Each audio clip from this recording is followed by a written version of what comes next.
Good evening, and thank you so much for coming. My name is Mirjana Tomic. I used to be a journalist, and now I am the author and moderator of seminars on politics and media in Europe. And I'm so happy that for the 5th time, we have Ivan Krastev to either finish or begin the year. Recently, Ivan said that Bulgaria has the highest number of fortune tellers per inhabitant. So we are just following the tradition, and we have among one of the best fortune tellers here. The topic today is lessons from 2024, outlook on 2025. Just a few words about Ivan Krastev. I will only say a few pieces of information. He's a political scientist, Bulgarian, chairman of the Center for Liberal Strategies in Sofia, and permanent fellow at the Institute for Human Sciences in Vienna. He's the author of numerous books translated into different languages and quoted very often, at least in Vienna, as a reference. He's a founder of different think tanks, and he is a regular columnist of Financial Times, previously also of the New York Times. Ivan is regularly invited by presidents and policymakers just to hear his opinion. So his views are not only the views of research, but also of those who make decisions for us. I don't know if it is good or bad that you know them all, if it makes you more optimistic or less optimistic. Our format today is actually quite simple. For about 30 minutes, I'll talk to Ivan, and then you will be all invited to ask questions. In a very recent podcast that you did, Ivan, with Yasha Monk, you said that we talk about the future, but interpreting the past. And I would like you to tell us what are your lessons about the very recent past, about 2024. The year is still not over. I don't know what will happen in the next 27 days, because from this morning to this afternoon, we learned about the coup in Korea. But I just want to mention a few things. We had a lot of elections this year, and every election was a surprise. Because we didn't really like the results of the elections. So we knew that Trump would win, but we didn't expect a landslide. We did not expect the left to win in France. We didn't expect this far-right candidate to win in Romania. And we always blame somebody else. It is the Russian propaganda, or it is TikTok, or it is the deplorables, as Hillary Clinton said, or we don't know the people. What is your reading of, and the most important is, we are happy when these people who win the elections actually are not forming the governments, like in Austria. So what is your reading of the lessons of 2024 until today? It may change by the end of the year. First, thank you for the invitation. There is something very pretentious in the format, just to tell you that I'm aware of this. Secondly, there was, most of the people here I know, and most of them are colleagues, so they're fortune tellers themselves. So in a certain way, this is a kind of an assembly of fortune tellers. I have a collection of jokes about fortune tellers, and the one that I have not used yet is about somebody who went to visit one of these fortune tellers, rings on the door, and then just the fortune teller said, "Who is it?" And the person went back.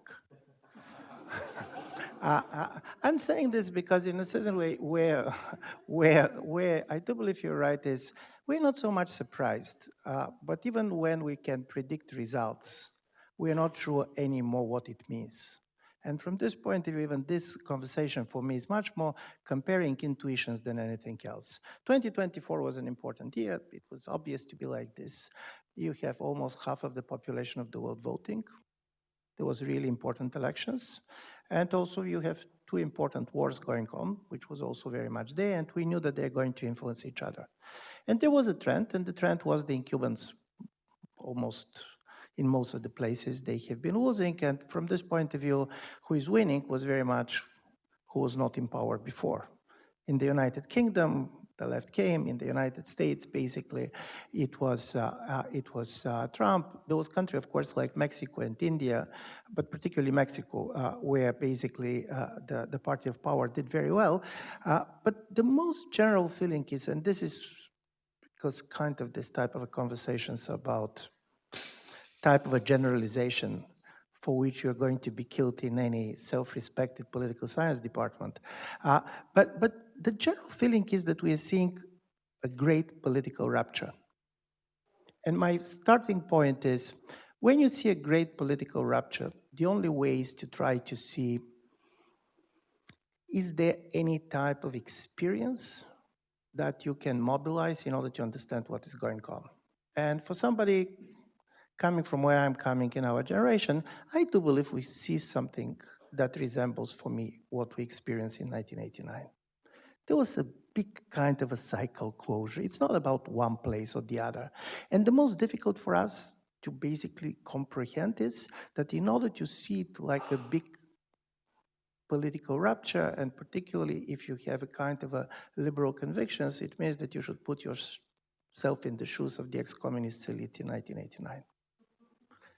Because they were not comprehending what was going on. And I remember it very well. I had a very brilliant professor in political philosophy, a very decent man who was kind of reform-minded within the Communist Party. And there was this moment in which he stopped understanding. And he stopped understanding not because of a moral issue, and he never was a power and so on, because his experience was not helping him. And I'm just going to give you 2 or 3 examples why I do believe that we come to this story. I was listening very much about people saying how it is possible somebody like Donald Trump, billionaire, kind of somebody totally born in privilege, to be the leader of an anti-establishment revolution. But listen, how it was possible Boris Yeltsin, the member of the Politburo of the Soviet Communist Party, to be the leader of the anti-communist revolution. One of the characteristics of a big political ruptures is that they always perform that by unimaginable coalitions. And the second thing that in my view is very important is, don't ask the question, why did people vote for Trump? This is not going to tell you anything about what Trump will do. Because the big political ruptures are kind of a black check.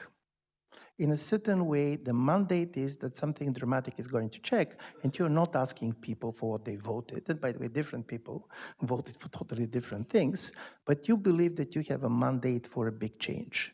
And this is when you say why we're not comprehending, is that in order to comprehend, first you should really dramatically transform your own historical experience. You should change the perspective in the way that is politically painful. But secondly, what you're going to understand is simply that it is a big political rupture. You're not going to understand neither the direction. The only thing that is going to stay is the pace. And this is the only thing that I'm really convinced in 2024 was important. This is like having the button of fast forward being put. Things will start to happen very fast. They were happening quite fast in 2024, but now they're going to happen very fast for reasons that we don't understand. You was quoting South Korean president asking for the martial law. By the way, asking for the martial law, accusing opposition, in a certain way, it comes to the moment where people had the feeling that they should do something radical. By the way, what Macron did with the elections, what different politicians are doing, because you have the feeling that you're not understanding anything anymore.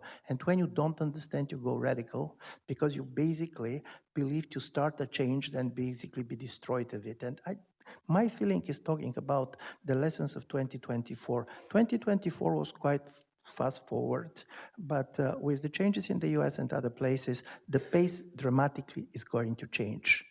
It's not going to go in one direction. When people said we're moving to the right or moving to the left, to where we're moving, we'll know in 10 years, going back. And because you talk about past, this is the thing that stayed very strongly with me. Of course, because of this comparison that I made, I decided to look back in 1989. Do you know what? It's absolutely amazing. For us, 1989 was only the fall of the Berlin Wall. Look from now on back. Is it not that Tiananmen can turn to be more important than the fall of the Berlin Wall? The resilience of the Chinese Communist Party to keep power? On the other side, we remember 1989 as a kind of a liberal year. But this was also the year in which Milosevic made his famous speech in Kosovo. We are talking only about the great excursion of East Germans going to West Germany. But there was a big excursion of 300,000 Bulgarian Turks being expelled from Bulgaria going to Turkey.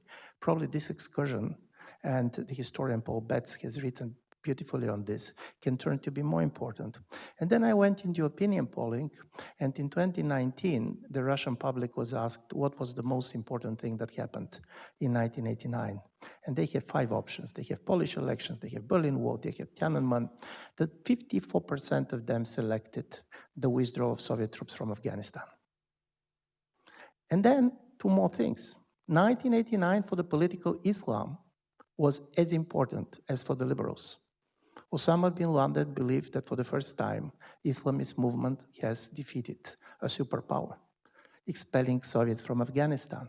1989 was the year a guy called Elon Musk left South Africa, and probably his experience very much shaped the fact that he wants to go to the Mars, because probably no place to go. I'm saying all this because when you go back, you start to see things that you're not seeing before.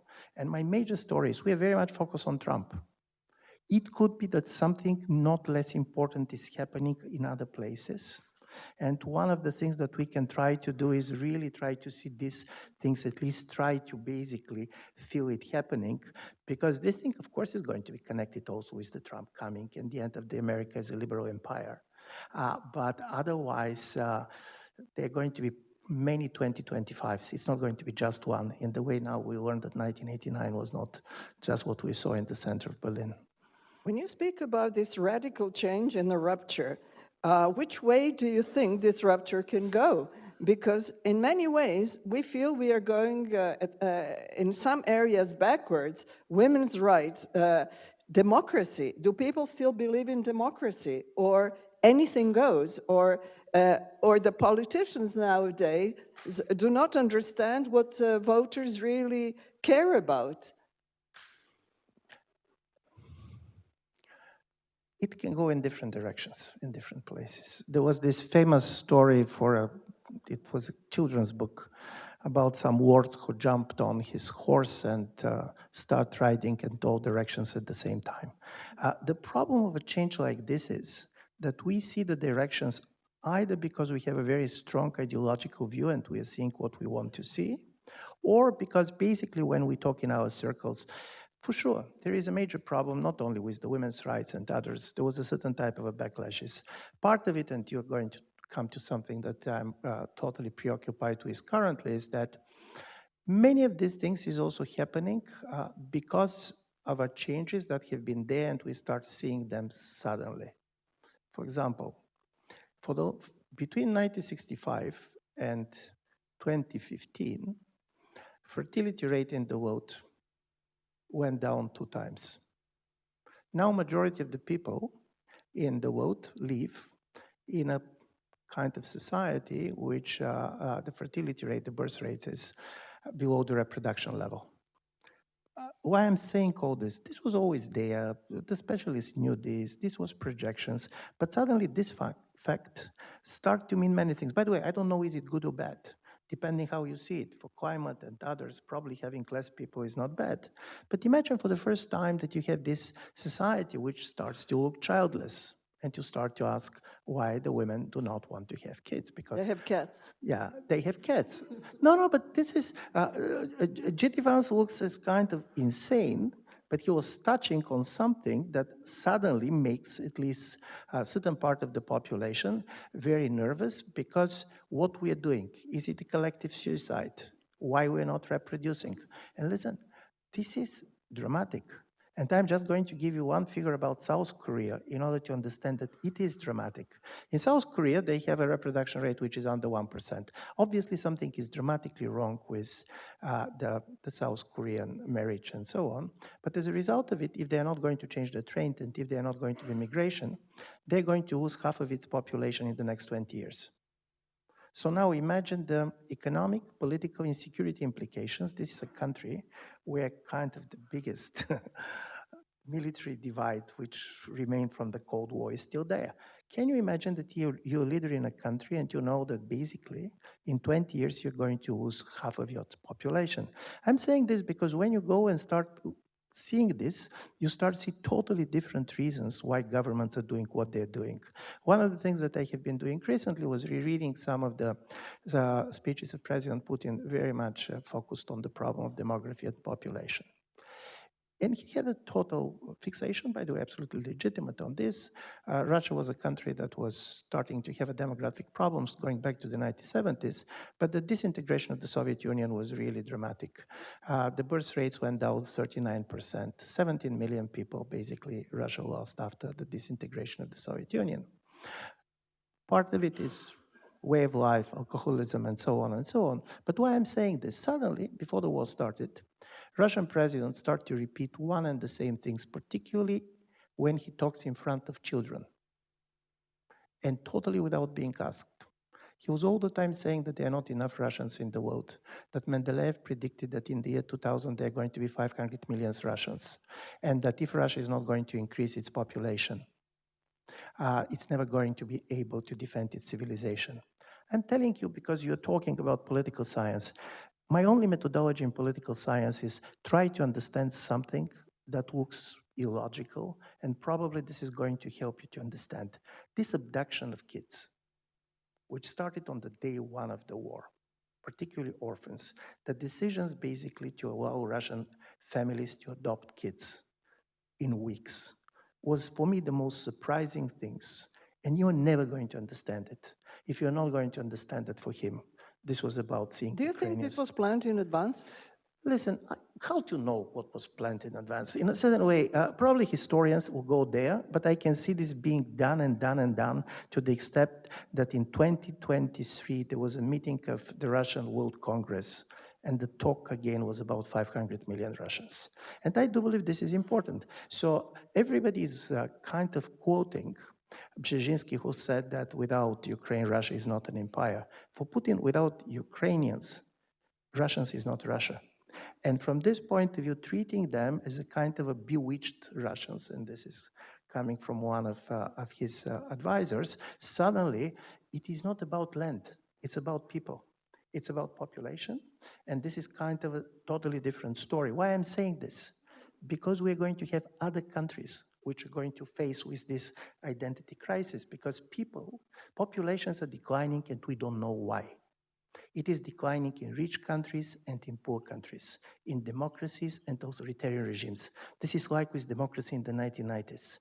It was spreading, and it goes against the theory. The theory before was that you need a certain level of economic development, you need a certain level of education, and suddenly it's go everywhere. Why Nepal has such a low birth rates?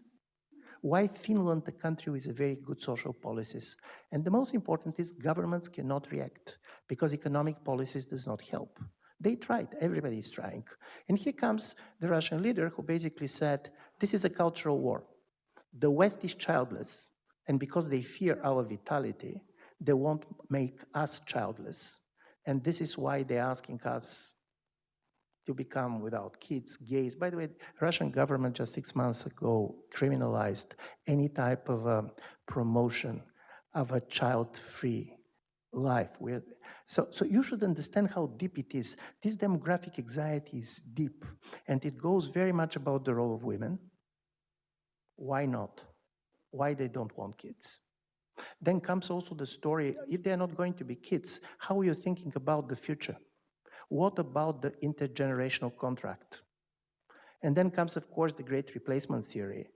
If it is not our kids, it's going to be others' kids. And what kind of contract you can have. I'm saying all this because probably political leaders are not going to talk in these terms, but all of this anxiety is about the world that you don't understand anymore, and you should react, and you should do something, and when you start doing something, the world starts changing not only for you, but for everybody else. Well, let's return. Well, there are two things I would like to understand, and that is, why do you think that far-right populist parties are more and more popular? Do you think that they are the ones who reflect what the population thinks and the liberals do not? or there is another reason. And then they are not in power because there is a firewall and or there is some sort of a wall. Do you think this can undermine the trust in democracy? I vote, but the ones I voted for are not going to govern? Even the story with democracy is a slightly more complex story, because everybody claims that there is a crisis of democracy. But the major crisis of democracy is when the other party is winning. In the state of Pennsylvania, the majority of the people who basically answered positively the question that American democracy is under threat voted for Donald Trump. So in a polarized societies, it's not about, democracy is not a process. One of the weaknesses of the liberal position is that liberal position very much bet it on the impartial institutions, for good reasons. Be courts, be central banks, but this is like going on a football game and cheering for the arbiter. There is no emotional on this. You should have a team. And the moment you have a team, anytime when you're losing is unfair and anything is against you. I'm saying this because my major argument is why the liberal position looks much weaker. Because liberalism, and Michael Ignatieff is here, so probably if you want the answer, you should ask him, not me, but was also historically rooted in a special fears, which were historically produced. By the way, classical liberalism comes in two forms, either before revolution, as a kind of a reformist liberalism, or after revolution, where basically is reaction and try to put constraint to unrestrained power. And of course, there was this fear of unrestrained power. It was this fear of the fascist regime, this was this fear of the communist regimes, and this is why in 1990s, the level of a self-constraint, for example, in East European societies was very much there. But it was based not simply on institutions, it was based on institutions rooted in a certain experience. And the people who had this experience kind of fading away. It is not easily institutionally to transfer all of this experience. And suddenly people start to go for a change, and they said, I want a radical change. Why the far right is there? There's some reasons why it's far right and not far left, but basically this is a vote for change.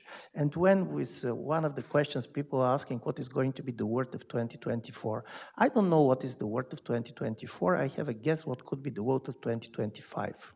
And it is not my idea. I was talking to a friend of mine, a wise Pakistani lady, who said that when she's looking around the world, she was very much fascinated by the word feral. Probably I'll not pronounce it well, like a feral cat. It is a cat that used to live with people, and after that basically ended up on the street and became rewild. And by the way, these are very savage creatures. Very territorial, they have been living with humans. So we're coming out of a quite consensual type of politics, and the institutions are becoming feral. In a certain way, this is also Donald Trump.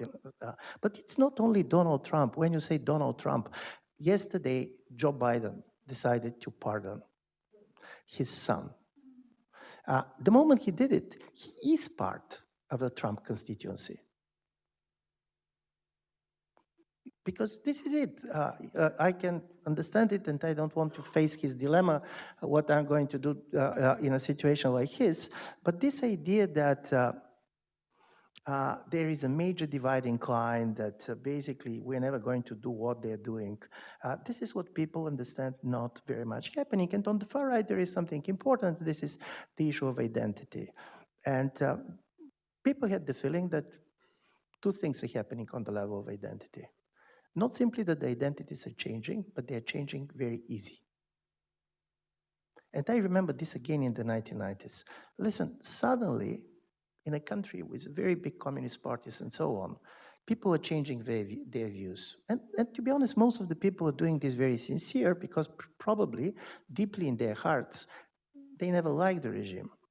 But then others said, but if it's so easy, what kind of an identity is this? And the whole Bulgarian transition have been this kind of obsession with the idea who are the true anti-communists. You never can prove it in a way, because it was very easy. And this, when I talk about changing of identity, I don't mean political. It's about sexual. It's about cultural identity. Coming and being Austrian suddenly became very easy. And I do believe this easiness is scary. Because when you look back historically, particularly with a big kind of assimilation migration story, there are always two very different fears. One is that those foreigners who come, they're never going to be like us. That there is a kind of a border which they are never going to go, they're never going to be totally assimilated. But 1930s and Nazi anti-Semitism was driven by a different fear, that they can become like us. And if they can become like us, who are we? If everybody can become Bulgarian, what it means to be Bulgarian. This kind of a fear of universal nature, and I do believe as a result of it, there comes people who basically start and saying, no, it's not just a cultural change, it's biological, they're kind of a true Bulgarians, others. And today I was seeing some data. Do you know that in Austria, as a percent of the population, you have more foreign-born population than in Canada? Suddenly people start to believe that all these European states, they're not really migrant societies. The real migrant societies are Americans, Canadians, and so on. And suddenly you see a different reality. And this is not Luxembourg, 50% of the population foreign-born. And here comes also my metaphors of migration, because before the idea was that people can move in space, but they cannot move in time. And this is why, by the way, the first book on time traveler is 19th century, at the end of 19th century. Suddenly now, every movement of space is becoming also a movement in time. People coming, for example, to the West, having the feeling that you're moving to the future. And all these voters voting for the far right, they believe that the only way to travel back in time is with the ballot. And I do believe this kind of a mixture also, this makes some of these parties, and also they speak the language that people understand exactly, because they don't speak institutional language. Part of the problem when you say why we're totally surprised, because on the language on which we speak, we cannot say anything simple. And when everything is very complex, you're always very much surprised by the simplicity of the election day. Because the election day ended up very simply. One is winning and the other is losing. And it's very complex. But at the end of the day, one is winning and the other is losing, and there is a major consequences out of it. When you mention complexity, it reminds me of the fact that one topic that is more and more present among media people is news avoidance. And at the International Journalism Festival in Perugia this year, there were quite a few debates and panels about news avoidance. And one of the arguments that was presented in different studies, that people find news too complex to understand, or that the news do not affect their lives. They don't see how they can combine the two. So this complexity is also a problem of media, how to present certain news, especially because the reality is complex. But let's move, before I ask the audience to start a discussion, or rather questions, let me ask you about the war in Ukraine. What have we learned, and what can we expect in 2025? I see certain changes in how media covers the war, and sometimes I'm not sure who is the one who leads, media or politicians. What do I mean by that?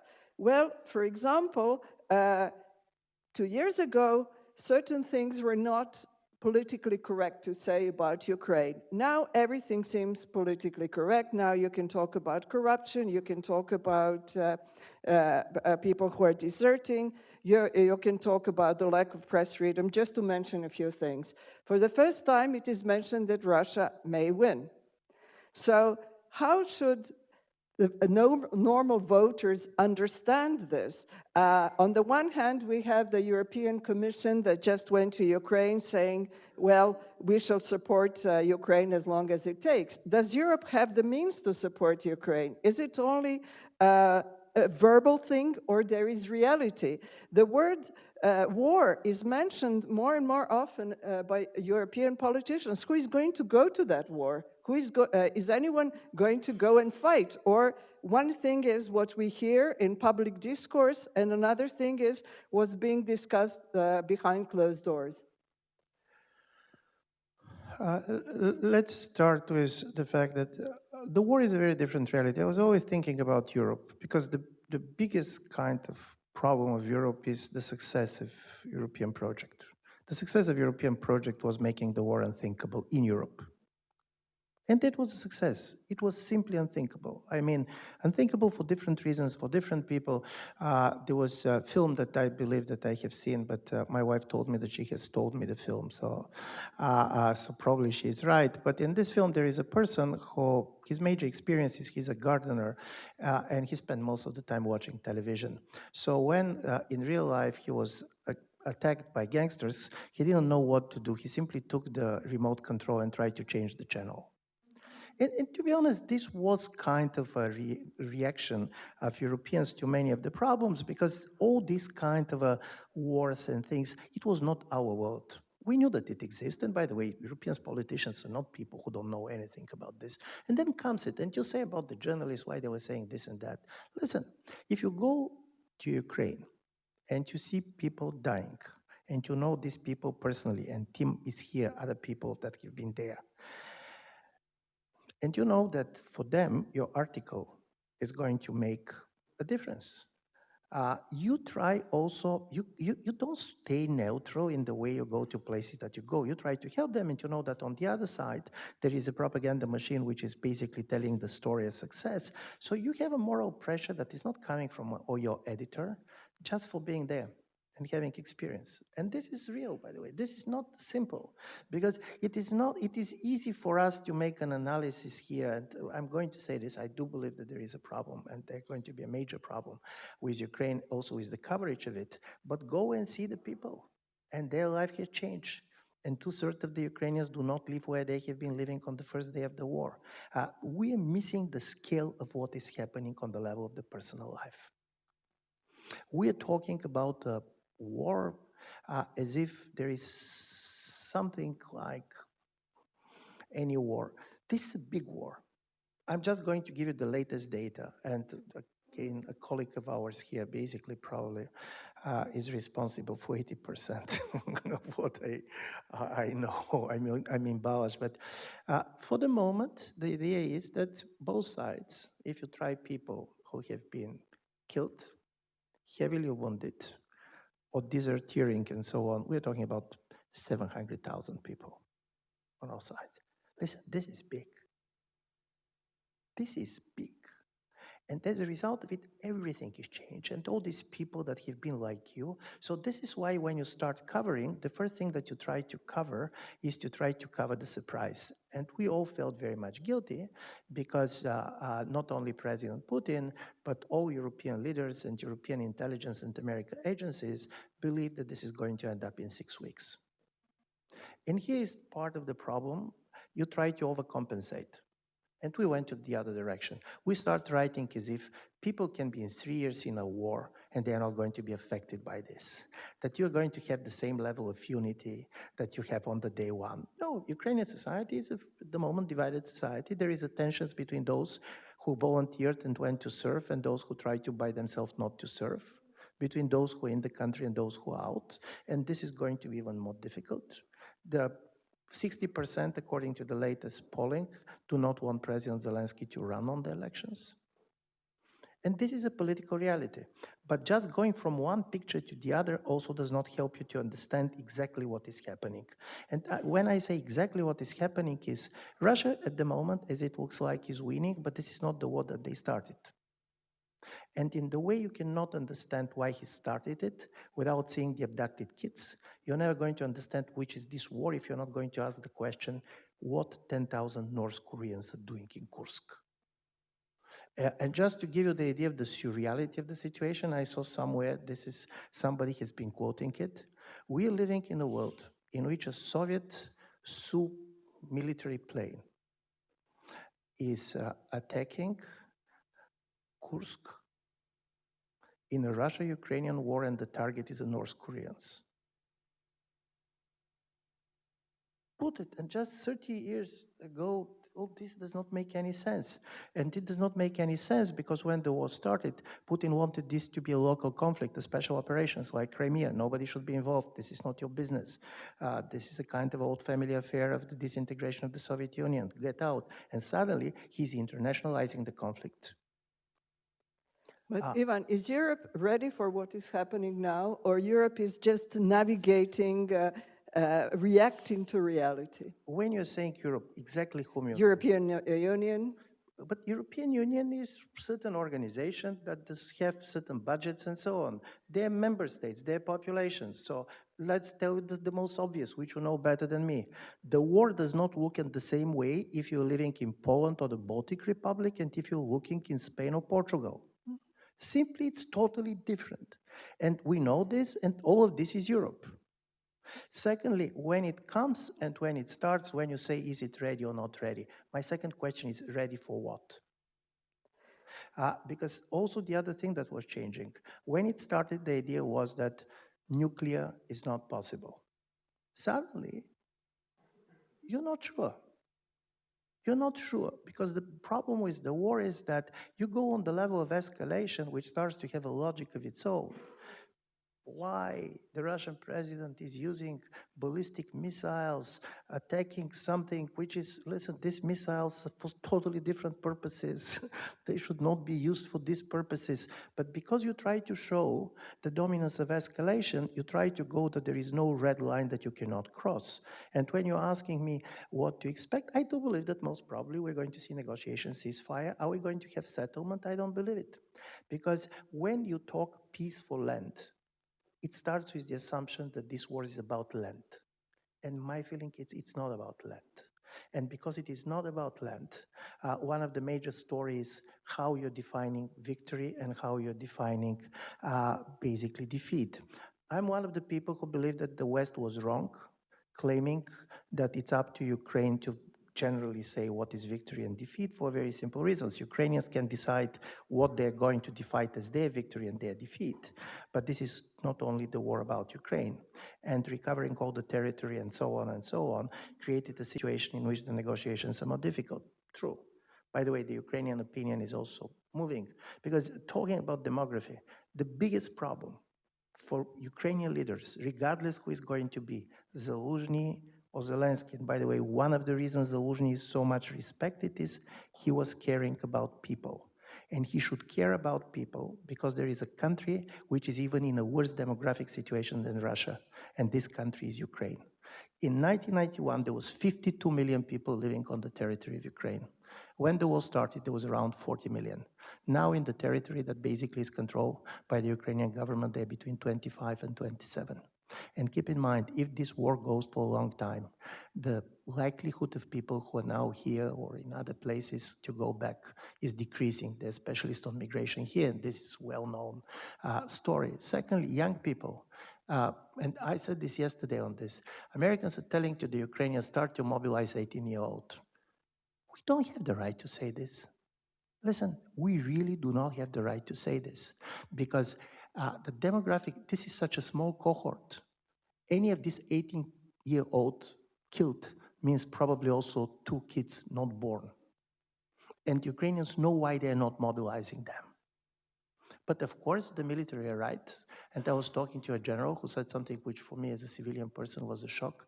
He said the average age of the Ukrainian army, and this was when the counteroffensive started, is around 45 years. He said, you cannot have a counteroffensive with such an old army. He said, old people are not brave enough. Listen, it's so simple. Old people are not so brave enough to have this counteroffensive. And I'm saying all this because you're going to have something, and then the question is what you're maximizing. And for me, the maximizing is how, for me, is going to look that it's not Russia's total victory first, that you should have a Ukraine in which people will be ready to go back. Not all of them, those who want, but also this should be a place where money are ready to go. This could be a place where people believe that they can plan for a long term. And does it mean this or that arrangement? Now we're talking about European troops as peacekeepers and so on. Do you know how long is the border we're talking about? Thousands of kilometers. Do you know what it means to monitor, even not to protect the border of this? Do you know how much people you're talking about? on the South-North Korean border, which is kind of, and this is, in my view, and I want to end up on this because when you watch television, when you go media, we are reading about Gaza and we are reading about Ukraine, and the both wars are awful, and by the way, incredibly amount of people being killed. But also you should try to imagine that the problem is totally different. On one, the problem is it's very small place, which make it so difficult. I mean Gaza, so small. And also demography is also, by the way, a huge factor for what you're seeing. The other, because it is a very big place, it is so different. And you have in these two wars, both through the demographic factor and through the scale factor, part of the problems which I'm afraid we're going to see in other places too. And this is why when you look at these wars, which are so different in almost every, by the way, in both, you have a nuclear powers being involved. This is the other story. Israel is a nuclear power. And from this point of view, this type of a story to try to understand of what you are seeing, not the war of the past, but the war of the future, I do believe this is something that we should talk about, because people are talking about what is happening in Ukraine as if this is a kind of the war from yesterday. The same way like the talk about the Balkans. What happened in the Balkans 1990s, it was totally irrelevant for anybody else. Listen, people who followed Balkans in the 1990s know more about the world of today than those that have been following Central and Eastern Europe. Well, as I followed and I was in the war in the Balkans, I can also say that after the war, the period after the war is as difficult as the war, and sometimes even more difficult. My last question is, when does 2025 start, Ivan? Does it start on the 1st of January or the 20th of January when Trump will swear presidency? When does it start, politically speaking? No, politically speaking, it started on November 5th, on the night of the election. So it's, but secondly, using this kind of metaphorical language, it is also 2025 started, but also kind of a long 20th century ended. Because Hobsbawm has this beautiful story about the short 20th century, which started 1914 and ended 1989. But there was also the long 20th century, which was the three wars, the first, the second, and the Cold War. And this was the century defined by certain experiences, by certain ideological identities, and so on. And if you look at Trump, he's not part of this century.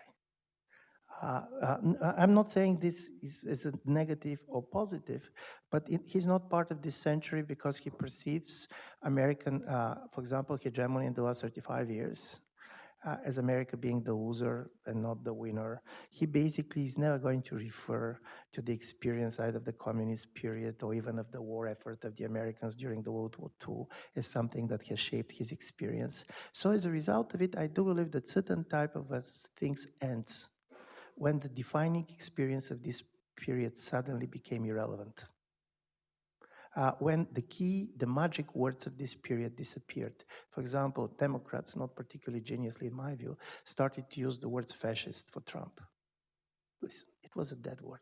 It didn't work. It didn't mobilize. It didn't scare. At the same time, Russian president used the word denazification when he started the war. And do you know what happened? In the first week of the war, denazification was the most searched word on the Russian Google. People didn't know what he was talking about. I mean, Russian people, this was the Russian Google. So I'm saying this because when the magic words are done and when certain experiences are not a referential anymore, you cannot understand it through it, then we're in a new period. And this is, in my view, what we're seeing.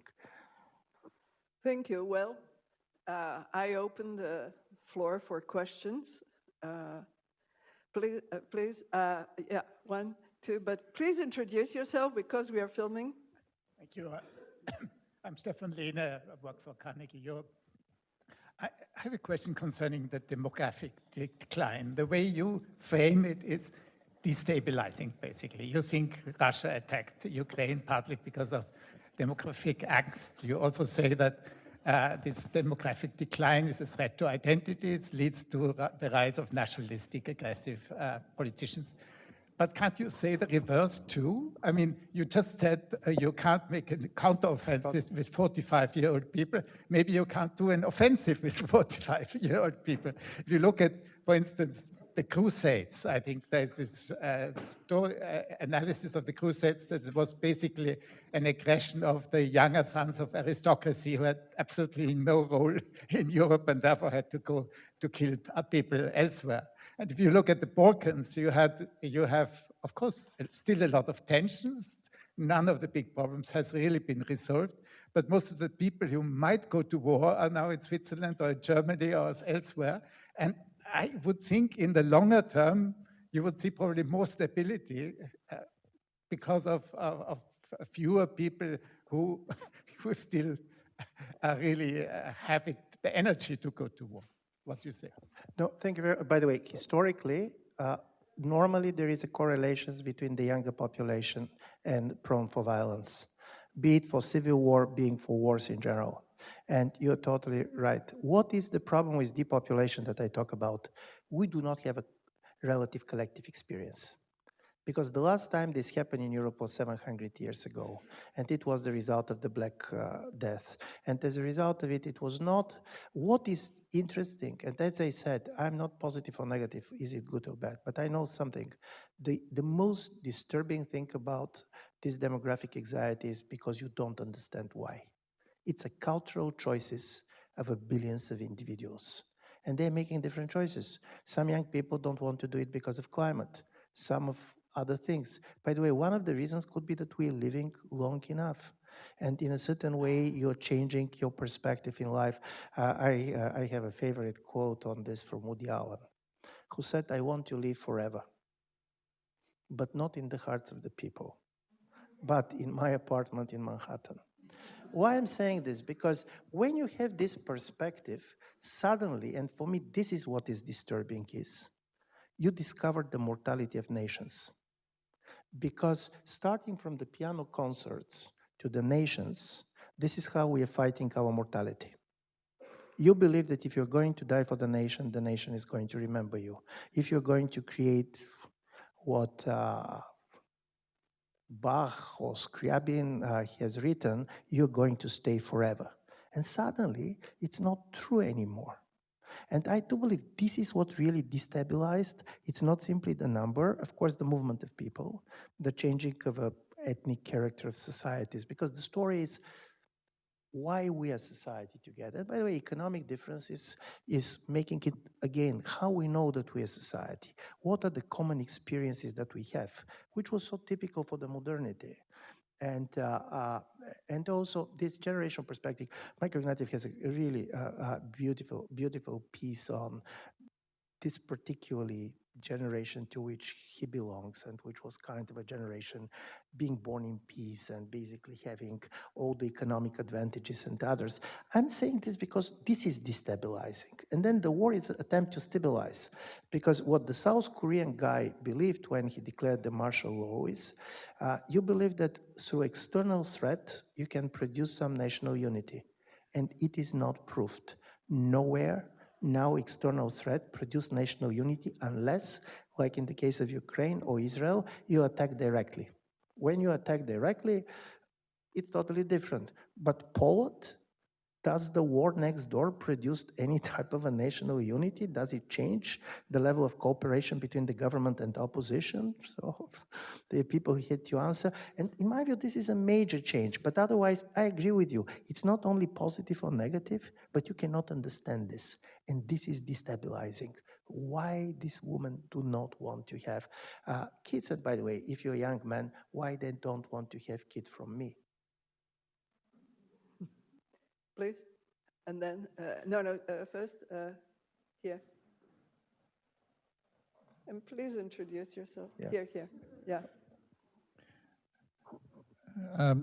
Ivan, I thought to get back to Trump for a minute, and to get back to your sense that the election of 2024 marks the end of an epoch. That seems right to me. And so I'm asking you to cast your mind forward and talk about what is likely to happen if Trump does what he says? Because if he does what he says, it's very hard to see how he makes America great again. That is, there's a contradiction between this desire for change, which you register, that is, the liberal elites are discredited. We need a change of elites. We need a change. We need to do something different. Trump comes in and then disappoints those expectations. Let's not be overconfident about that, but disappointment is really possible if you slap 25% tariffs on everybody, for example. You're heading for real trouble. So I'm asking you to anticipate what happens when a country votes for change and doesn't get change, gets chaos, or what they get is the spectacle of a new elite enriching themselves in grotesque, visible ways.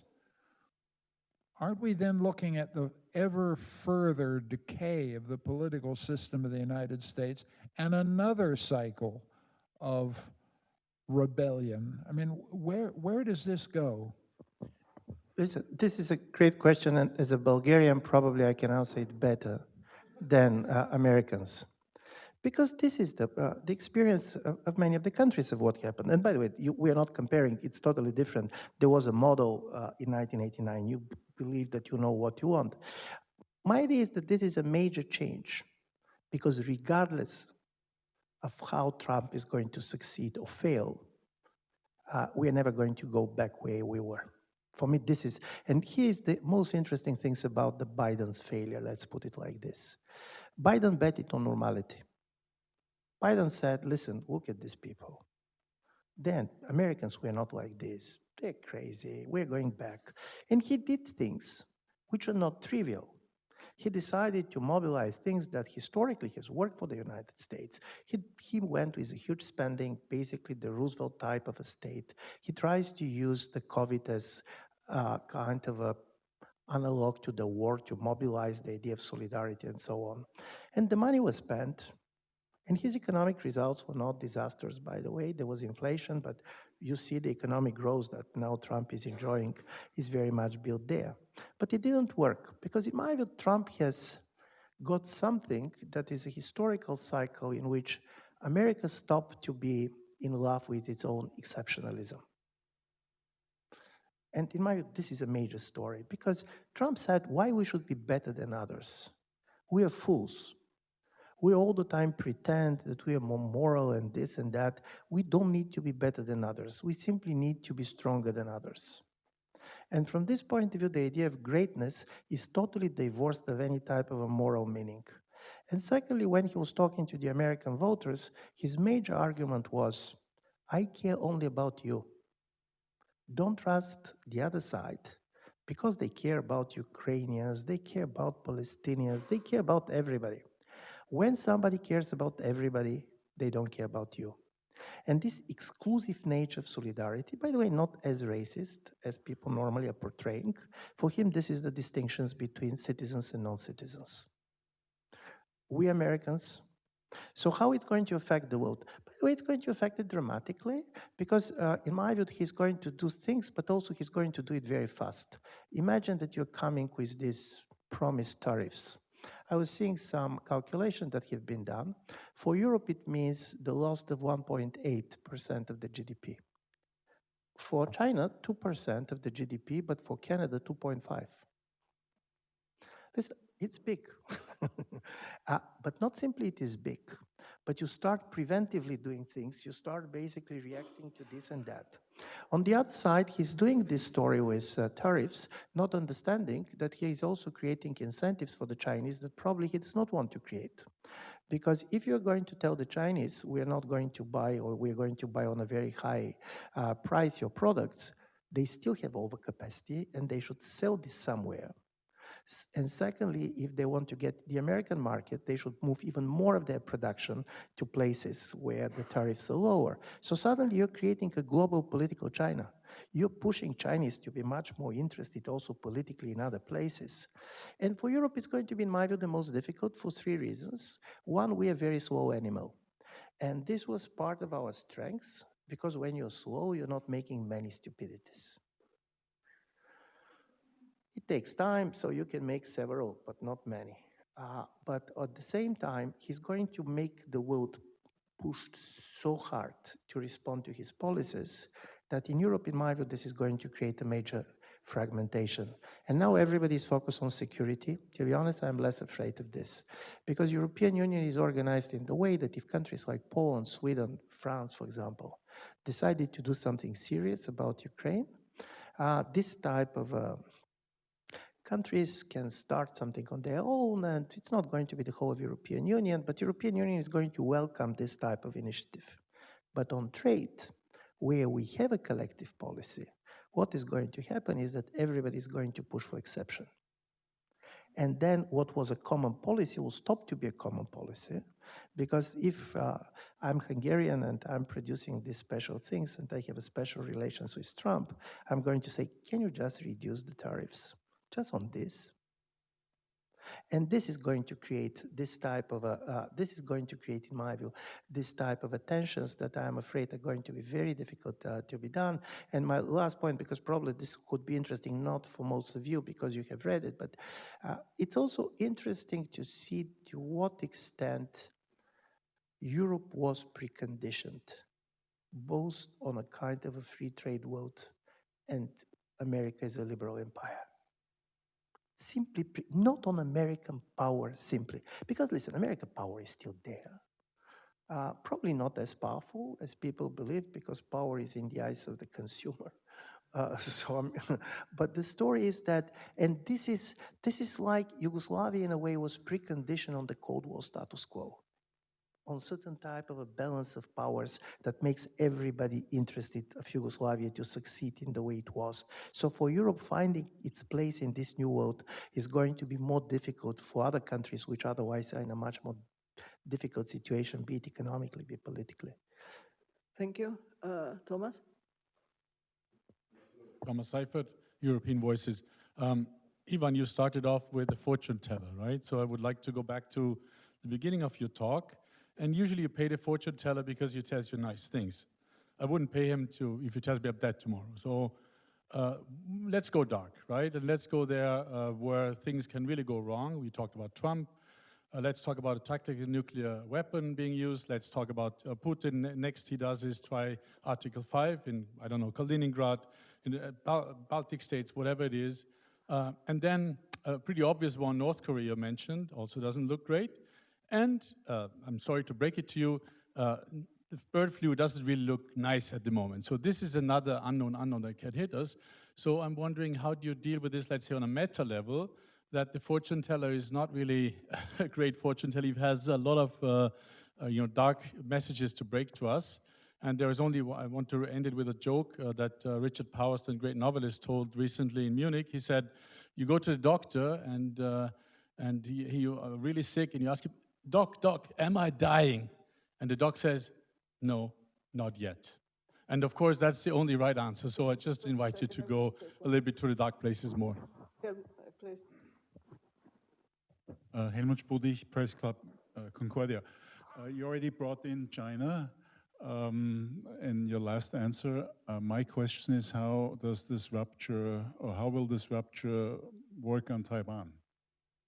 On the Taiwan issue, of course, not just Taiwan itself.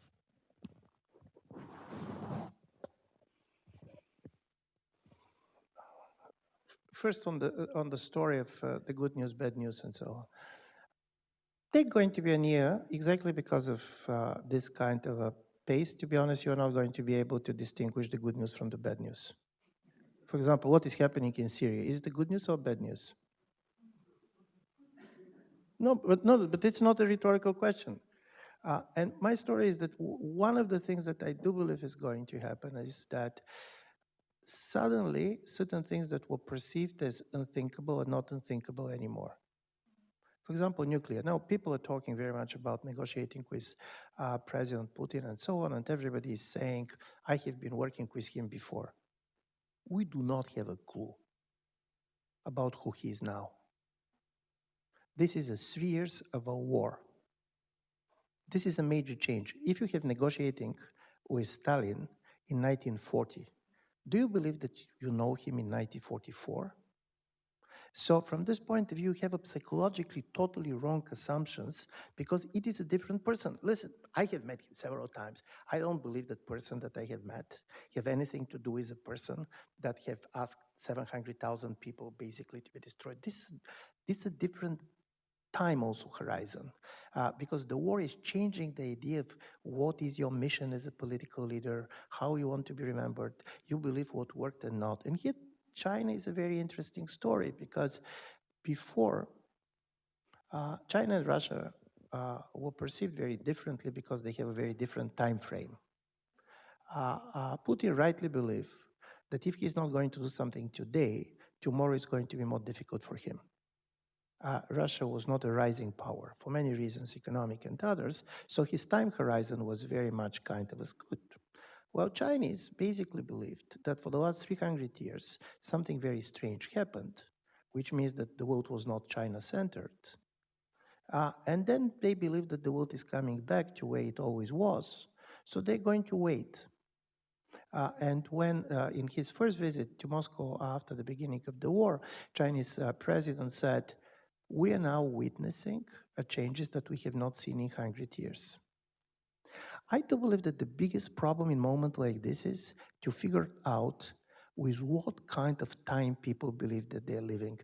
While Vikram was playing, I was trying to remember a very famous novel of the 50s, a British novel, which was called Playing Under the Music of Time. There was I could be wrong with the title, but basically this is it. But suddenly all these people are living in a different times. So Merkel famously said to Obama when she talked to Putin after Crimea, he's living in a different time. Okay, he's living in a different time. I don't know exactly where the Chinese live.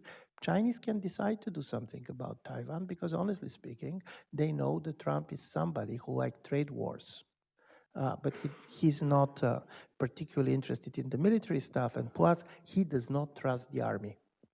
This is the other story, because during his first term, the only type of institution and elite that stand against him, and he never managed to broke, was the military. So now it's not by accident that he's trying to send a strange guy there. And by the way, it looks strange, but this was the same in 1990s, when the first government of the UDF was decided who to go. The major idea was, let's send person who cannot be co-opted by the ministry he is sent. So this guy basically sent there because he hates the generals. And if you hate the generals, you don't start a war. And in my view, also the other thing that happened into the American elections and people didn't reflect it on was the major shift of the techno-utopians, all these Silicon Valley people.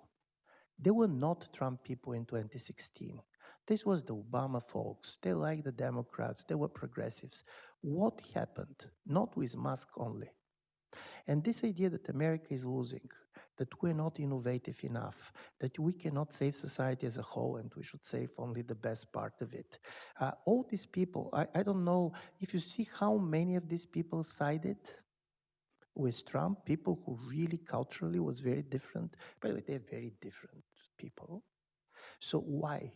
And in my view, this is why I'm afraid that this combination of technological change, which is going to be speed up because of artificial intelligence, this and that, demography is also pushing you on technological side. If you don't have soldiers, better try to imagine the war in which they are not people. And by the way, the robots don't have mothers, so it's easy to mobilize. And I do believe this is going to make it difficult, so China could go. And it could go also because she wants to stay in history.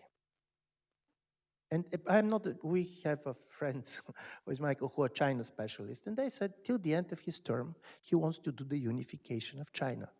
Because for him, this is a kind of historical task. And when these people start thinking about history with a capital H, And on the other side, we believe that everything is economy. We're wrong. I have spent, by the way, numerous hours discussing with people who are trying for years to convince me that everything that defines the politics of Putin is his bank account. And my only argument is that only underpaid assistant professor can really believe that the president of a nuclear power can be driven only by his bank account. He can be driven by all idiotic stories of the very fact that basically you have this kind of a consumer, probably in the first 5 years when he was still around power and when he built these funny stories with a private striptease club in your own apartment. But it's about totally different things. And in my view, impossibility of us to understand people on Musk. They said, he's doing this because of his business. Really? 350 billion, and you believe that he's there in order to make it 360 billion? So there is so difficult for us to imagine people who are thinking in a totally different terms. Some of them could be totally crazy, missionaries, but different. And this is the story. On one level, we don't understand because we believe that people are different, but on the other, we cannot imagine that people who are not this kind of a normal middle class, economy-centered understanding where history is always with small h. Well, speaking of small, oh, okay, one more question. Go ahead. Hi, Leszek Jarzewski, but so I think it would be fitting to perhaps end, or almost end, with the story from the Jonathan Holzlak book, The History of the World After 1989. And he tells the story of talking to the foreign minister of South Korea. And he says that he imagines the South Korean minister, the relationships, economic and political relationships of the world as a sort of mountain.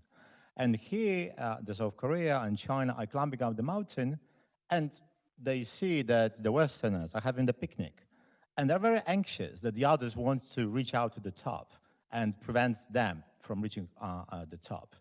So I think our self-image, especially of liberal intellectuals, is of being in the avant-garde, revolutionaries, but we are indeed, to use your musical metaphor, perhaps the guys who are trying to press the button pause when the others are pressing fast forward. So my question to you is how our self-image will have to change? Dramatically. Dramatically. And listen, this is, first of all, we believe that we are very much loved. But this is normal. Listen, this is normal human story. You believe that people like you and do this and that, and people probably from time to time also liked you. By the way, and after that, you start to be afraid that they like you. Because do you remember, we were so proud that people want to come to Europe, and basically migration was our soft power. And then you discover that what you really feel is your soft power, because they want to come to you. And then suddenly comes the war, and we're telling them it's time to defend the liberal order, and they said, liberal order? We are not reading science fiction, there is no order, and so on. And we're really kind of very much hurt. And we're saying you don't have any solidarity. But on the other side, when they start killing Palestinians, Zelensky jumps and go to Netanyahu and said, if I only could do what you are doing, but I don't have the weapons, and so on. So from this point of view, every is particular. These people who are also moralizing on the West, they do not have a universalist perspective. Most of them are going to stay with their own kind of a tribal or historical narratives. And this is why one of the things that is, in my view, changing is that not simply that we are going to try to see ourselves differently, but in this world, people are also going to attack the weakest. There is a lot of hypocrisy in many places in the world. I don't believe that Erdogan is less hypocritical than the Americans when he attacks here and there. But then suddenly, why everybody is attacking Europeans? Because we are moralizing, but we do not have the power. And now everybody is going to start using this. This is exactly like with the Biden and the pardon of his son. So Trump appointed all his relatives now on any position. The father of his son-in-law, who happened to be in prison for a while, is going to be the ambassador in Paris. But this is not a scandal because Trump said, and the family is the family. And then comes others who said, no, it's not about the family. It's about the universal values. But I'm going to pardon my son. And Europe is going to be slightly in this position that when we do what others do is a scandal. And this is going to be difficult for us to find the language. And this is why I do believe that Trump is very important, because he suddenly said to America, not being great again, we're normal. We're like everybody else. Don't pretend that we're something different. Be stronger. Get a positive trade balance. And this is what really matters. And this is, it's going to be difficult, but it happens in history all the time. And from this point of view, Vienna is a great place to have this conversation, because one of the things that really was staying with me is that we see this place so wealthy, so beautiful, so calm. You remember it, 1914s, being the most culturally exciting place in the world. Do you know that in the 1920s, there was 1,000 people dying by hunger? At least this is in the history book, in the streets of Vienna, and we're not talking about very poor people, but suddenly the empire was cut, you didn't have enough food, and even the famous coffee shops, most of the people went there simply because they didn't have resources to warm up their houses, because basically in period of 2, 3, 4 years, everything changed dramatically. So on one level, you have this idea of the political big change, but we behave as if it has never happened before. And my story is, and this is the positive on the fortune tellers, listen, if we look at our life, this is amazing, and we said what kind of things are happening to us, so much history we can consume. Talk to our grandparents what has happened in their life, and they're going to say, come on. Thank you so much, Ivan. Just one sentence. We have a lot of overtime, but for us with small h in history, what do you tell us for 2025? Just one sentence. How should we prepare for 2025? Read history books with H. Thank you so much.